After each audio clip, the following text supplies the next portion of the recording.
किसी भी तरह का क्राइम सिर्फ और सिर्फ क्राइम ही होता है।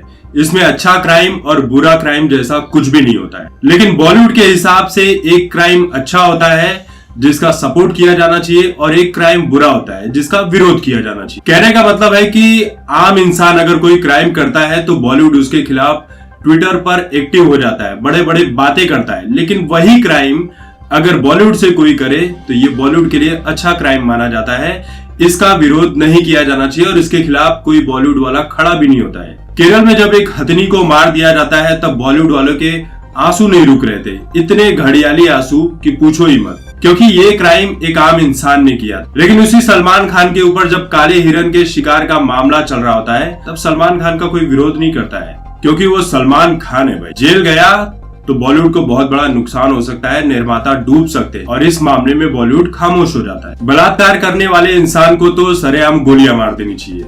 लेकिन बात यहाँ पर समझाने के लिए कह रहा हूँ कि एक आम इंसान, जब क्रिमिनल टाइप के प्रवृत्ति वाला इंसान जब बलात्कार करता है तब उसके ऊपर बॉलीवुड विरोध में खड़ा हो जाता है, उसके खिलाफ बोलता है कि ये समाज के जहरीले इंसान हैं, समाज के लिए नफरत पैदा कर रहे हैं, इन्होंने समाज को खोखला कर दिया है।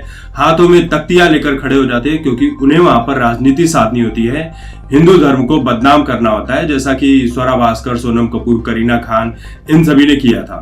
लेकिन अब सोच लीजिए, वही बॉलीवुड से जो टी सीरीज के मालिक हैं भूषण कुमार, और ऐसे कई लोग हैं जिनके ऊपर रेप का इल्जाम लग चुका है, लेकिन बॉलीवुड इनके खिलाफ एक शब्द तक नहीं कहता। एक शब्द कहने का मतलब है कि इनके हाथ से बहुत सारी फिल्में चले जाएंगी, क्योंकि आज बॉलीवुड में सबसे ज्यादा फिल्में प्रोड्यूस करने के मामले में टी सीरीज भी आता है।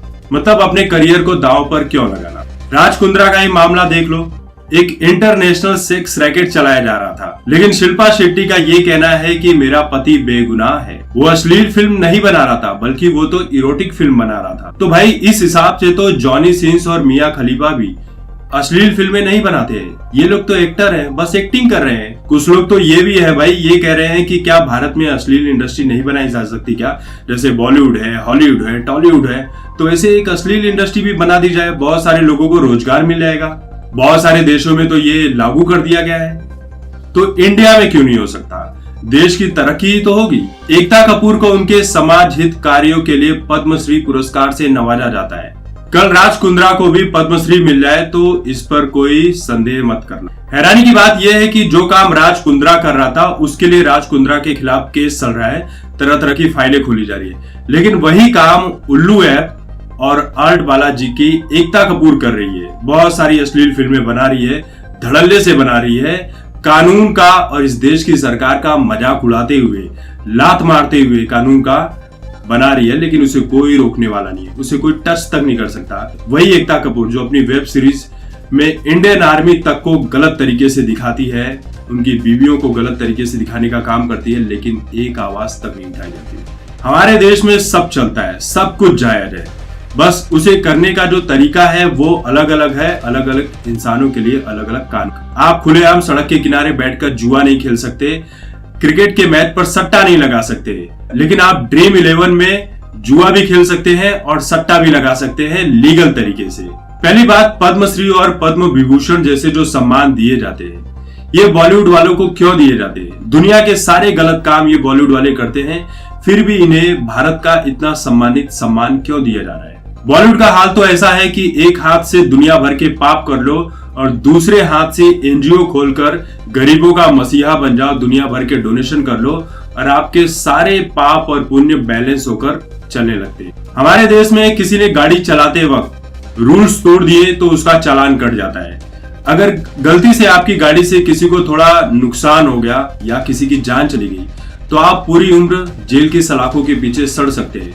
लेकिन अगर कोई बॉलीवुड का सेलिब्रिटी या कोई पैसे वाला इंसान किसी को रोनते हुए चला जाए, 10 लोगों को एक साथ मार दे अपनी गाड़ी चढ़ाकर, लेकिन उसके खिलाफ कुछ भी नहीं बोला जाता, वो खुलेआम घूम रहा होता है, क्योंकि उसके पास केस लड़ने के लिए वकीलों की बहुत बड़ी बड़ी टीम है जिसे वो करोड़ों रुपए दे सकता है। हमारे देश में कानून को पैसों से खरीदा जाता है, खरीदा जाता रहे। जो बॉलीवुड ड्रग्स जैसा नशा करता है, ड्रग्स का कारोबार करता है, वही बॉलीवुड के कलाकार करोड़ों रुपए लेकर विज्ञापन में ये बात कहते हुए नजर आ जाते हैं कि नशा आपके लिए खतरा है, आपकी जिंदगी को बर्बाद कर सकता है। बॉलीवुड जो है वो रेप जैसी घटनाओं को बढ़ावा देता है कि रेप जैसी चीजें जो बॉलीवुड की फिल्मों में दिखाई जाती है, कॉमन बात है। इस तरह की चीजें देखने के बाद ही अब जिस तरह से कंटेंट बनाए जा रहे हैं उल्लू और ऑल्ट बालाजी पर, और जो राज कुंद्रा कर रहा था, इसे देखने के बाद लोग क्या सीखेंगे, महिलाओं को किस नजर से देखेंगे?